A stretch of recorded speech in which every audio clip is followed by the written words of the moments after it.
बच्चों नीट का एक बहुत ही इंपॉर्टेंट टॉपिक जिससे आपके 2 मार्क्स तो फिक्स है बच्चों। टॉपिक है वायरस। बच्चों वायरस जो होते हैं ये जो होस्ट के जो जब बाहर होते हैं तो ये क्या होते हैं, इनर्ट क्रिस्टलिन स्ट्रक्चर्स होते हैं। और जब ये किसी होस्ट को इन्फेक्ट करते हैं तो ये उसके सारी इनर मैसिनरी को ओवरटेक कर लेते हैं so that they can replicate inside them and ये इवन होस्ट को किल भी कर सकते हैं।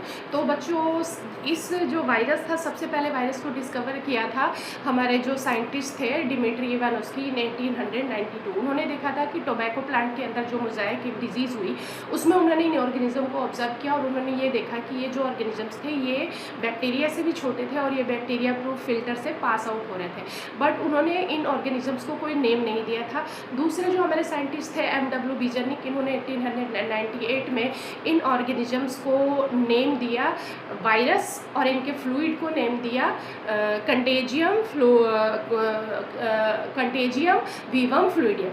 और बच्चों इन्होंने कहा कि ये जो ऑर्गेनिजम्स होते हैं ये हेल्दी प्लांट और एनिमल्स को इन्फेक्ट कर सकते हैं और इन्होंने नेम दिया इनको वायरस और इनके फ्लूइड को नाम दिया कंटेजियम वीवम फ्लूइडियम, जो कि क्वेश्चन आता है। बच्चों जो हमारे थर्ड साइंटिस्ट थे जो थे W.M. स्टेनले, उन्होंने 1935 में कहा कि वायरसेस जो होते हैं वो क्रिस्टलिन स्ट्रक्चर्स होते हैं और जब ये होस्ट के आउटसाइड होते हैं तो ये इनर्ट क्रिस्टलिन स्ट्रक्चर्स होते हैं और इनके जो क्रिस्टल्स होते हैं वो प्रोटीन के बने हुए होते हैं। और उन्होंने ये भी कहा कि वायरसेस जो होते हैं वो ऑब्लिगेट पैरासाइट्स होते हैं।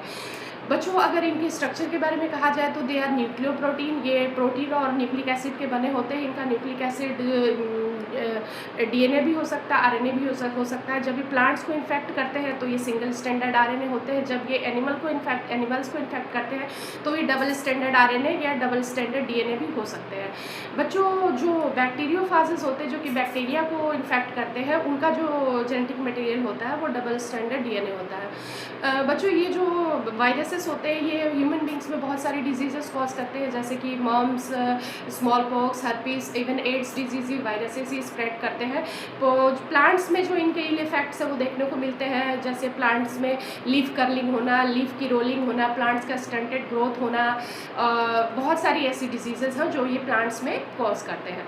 तो बच्चों this was all about the viruses. अब होपफुली आपके क्वेश्चंस नीट में इससे ज़रूर आप करने के लिए कर सकते हो। Thank you.